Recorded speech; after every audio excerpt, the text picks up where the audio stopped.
যাদের একান্তই মুক্তব সমস্যা নাই, আল্লাহর হস্তে ওই মায়েরা ওই বাবারা বাচ্চাদেরকে 7টার 5 মিনিট আগে পাঠাবেন, পারবেন তো ইনশাআল্লাহ? বেশি আগে পাঠানোর দরকার নাই।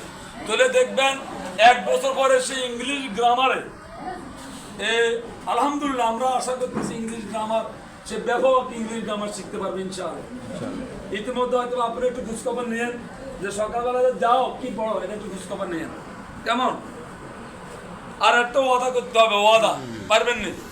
আমাদের দেশে আর নকল ফিরে আসবে ওই এহসানুল হক মিলন, ডক্টর আনম এহসানুল হক মিলনের যুগে যে অবস্থা হয়েছে এবার একটা অবস্থা হয়েছে।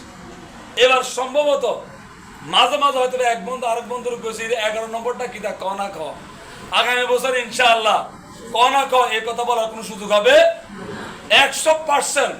প্রত্যেকটা বাচ্চা আগামী বছর থেকে নিজের ক্রেডিটে নিজে পরীক্ষা দিতে। তো সেক্ষেত্রে পড়াশোনার বিকল্প আছে।